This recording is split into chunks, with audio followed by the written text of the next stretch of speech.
Assalamualaikum warahmatullahi wabarakatuh. Perkenalkan, nama saya Davina Alicia Putri dengan ujung NIM 118. Di sini saya akan menjelaskan hasil dari kelompok saya dengan judul Tanah, Genangan, dan Kekeringan.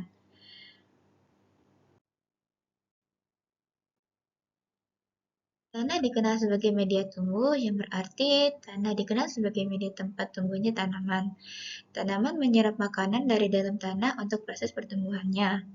Tanah yang berfungsi sebagai media tumbuh ideal secara material tersusun atas komponen utama, yaitu bahan padat 50%, terdiri atas 45% mineral dan bahan organik sebesar 5%, ruang pori 50%, terdiri atas 25% air dan 25% udara.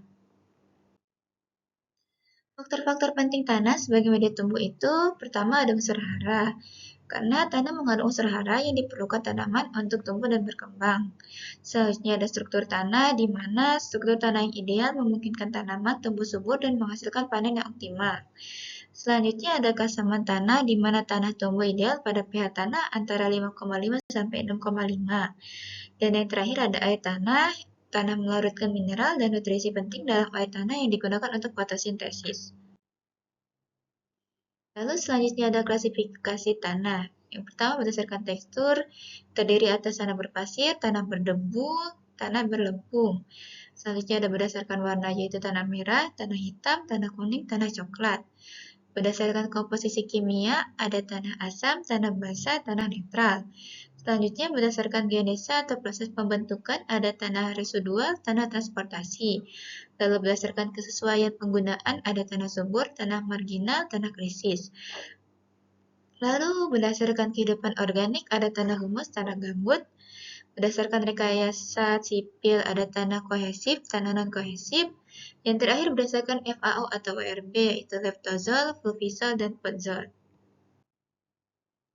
Lalu selanjutnya ada klasifikasi tanah. Di sini ada gambar tanah litosol, tanah aluvial, tanah regosol, dan tanah merah. Untuk mempelajari identifikasi tanah, diperlukan faktor-faktor pembeda tanah sebagaimana terlihat pada tabel yang di sampingnya. Lalu ada fungsi air dalam tanaman. Yang pertama, air adalah unsur utama penyusun sel atau protoplasma tanaman. Selanjutnya, air merupakan komponen utama dalam proses fotosintesis. Air juga berfungsi sebagai pelarut senyawa molekul organik dari dalam tanah ke dalam tanaman. Lalu air berperan dalam menjaga turginitas sel seperti pembesaran sel, proses pembukanya stomata, penyusunan protoplasma, serta mengukur suhu tanaman. Lalu air berfungsi dalam membantu proses respirasi pada tumbuhan. Dan yang terakhir, air berfungsi sebagai media pengangkut yang akan memindahkan hasil proses fotosintesis. Selanjutnya, air sebagai limiting factor atau pembatas pertumbuhan. Air memainkan peran yang sangat penting dalam fisiologi tumbuhan. Tidak hanya sebagai komponen struktural, tetapi juga sebagai agen yang mengatur berbagai proses fisiologis dan biokimia. Namun, baik kekurangan maupun kelebihan air dapat menjadi faktor pembatas atau limiting faktor yang menghambat pertumbuhan dan perkembangan tumbuhan. Kekurangan air sebagai pembatas pertumbuhan itu ketika air tidak tersedia dalam jumlah yang cukup, tumbuhan mengalami stres air yang dapat mengganggu banyak fungsi fisiologis penting, yaitu ada penutupan stomata, penurunan turgor sel, stres oksidatif, dan gangguan metabolisme. Lalu selanjutnya ada kelebihan air sebagai pembatas pertumbuhan. Di sisi lain, kelebihan air juga dapat menjadi pembatas pertumbuhan yang serius, seperti genangan dan hipoksia, kondisi anaerobik, lalu akar busuk. Nah, selanjutnya ada adaptasi tumbuhan terhadap keterbatasan air.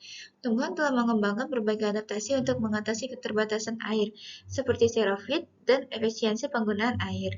Lalu, interaksi air dengan faktor lingkungan lain itu ada suhu, nutrisi, dan juga cahaya.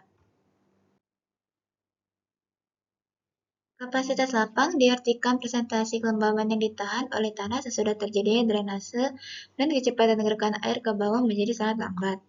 Keadaan ini terjadi 2-3 hari sesudah hujan jatuh, yaitu bila tanah cukup mudah ditembus oleh air. Tekstur dan struktur tanahnya uniform dan pori-pori tanah belum semua terisi oleh air dan temperatur yang cukup tinggi. Air pada kapasitas lapang menguntungkan adanya imbangan antara pori makro dan mikro. Sebagian besar nutrisi dalam bentuk terlarut. Permukaan akar memiliki luasan terbesar untuk menjalankan proses difusi ion dan aliran massa ion. Titik layak permanen pada tumbuhan adalah kondisi di mana tanaman mengalami kekeringan yang begitu parah sehingga sel-sel tumbuhan tidak lagi dapat menyerap air dari tanah, bahkan jika air tersedia. Pada titik ini, tanaman tidak dapat pulih dan akan tetap layu meskipun kondisi tanah atau kelembaban lingkungan kembali normal. Akibatnya, sel-sel tanaman kehilangan turgor secara permanen yang pada akhirnya menyebabkan kematian pada tanaman.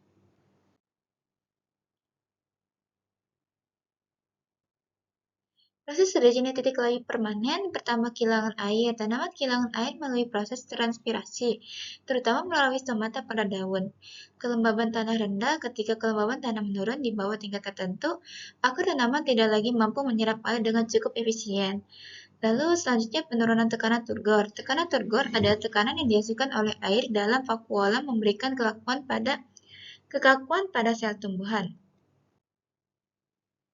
Selanjutnya kegagalan pemulihan. Jika tanah menjadi sangat kering dan tetap kering untuk jangka waktu yang lama, tanaman tidak mampu mengendalikan tekanan turgor karena tidak ada air yang cukup tersedia di tanah untuk diserap. Lalu kematian tanaman, jika tanaman mencapai titik layu permanen, jaringan tanaman mulai mati karena kekurangan air yang berkepanjangan mengakibatkan tanaman tidak bisa pulih. Lalu selanjutnya ada topik genangan. Genangan adalah kondisi di mana air mengumpul atau menutupi permukaan tanah dalam jumlah yang cukup besar, namun tidak cukup dalam disebut banjir. Genangan biasanya terjadi ketika sistem drainase atau saluran air tidak mampu menampung atau mengalirkan air hujan dengan cepat sehingga air mengenang di permukaan. Penyebab terjadinya genangan itu bisa dari beberapa faktor. Beberapa di antaranya ada curah hujan yang tinggi, drainase yang tidak efektif, perubahan tata guna lahan, topografi dan kemiringan tanah, yang terakhir ada kerusakan dan ketidakcukupan infrastruktur. Ciri-ciri genangan itu beberapa di antaranya tinggi air yang rendah, durasi yang singkat, terjadi di area datar atau rendah, dan tidak menyebar luas. Penanganan untuk genangan itu bisa dilakukan peningkatan sistem drainase, membangun infrastruktur penggenangan air yang memadai, reboisasi dan pemeliharaan ruang terbuka hijau, mengatur tata guna lahan yang tepat, dan tidak membuang sampah sembarangan yang dapat menyumbat drainase dan saluran air. Pengaruh kekeringan pada tanaman itu pertama kehilangan air dan stres hidratasi. Kekeringan menyebabkan kehilangan air yang signifikasi pada tanaman, yang berdampak pada kadar asam absisat atau ABA dalam sel. ABA adalah hormon yang berfungsi dalam respon tanaman terhadap stres air. Penelitian menunjukkan bahwa saat tanaman kekurangan air, kadar ABA meningkat yang berfungsi untuk mengurangi kehilangan air dengan menutup stomata. Lalu selanjutnya adaptasi fisiologis, tanaman memiliki mekanisme adaptasi untuk menghadapi cengkaman kekeringan. Misalnya mereka dapat memperpanjang akar untuk menjangkau sumber air yang lebih dalam. Selain itu, tanaman dapat mengakumulasi senyawa pelindung yang membantu melindungi sel dari kerusakan akibat kekeringan. Lalu selanjutnya efisiensi penggunaan air. Tanaman yang mengalami cengkaman kekeringan menunjukkan penurunan efisiensi penggunaan air. Penelitian menunjukkan bahwa tanaman dengan pengaturan irigasi yang baik dapat mempertahankan hasil panen yang lebih tinggi dibandingkan dengan yang tidak mendapatkan irigasi yang memadai. Lalu, strategi pengelolaan air yaitu untuk mengurangi dampak kekeringan. Beberapa strategi yang dapat diterapkan, yang pertama irigasi efisien, yaitu menggunakan sistem irigasi yang tepat seperti irigasi tetes yang dapat mengoptimalkan penggunaan air. Selanjutnya pengelolaan tanah untuk memastikan tanah memiliki struktur yang baik untuk menyimpan air, serta menggunakan mulsa untuk mengurangi penguapan. Selanjutnya pendidikan petani, memberikan pelatihan kepada petani tentang praktik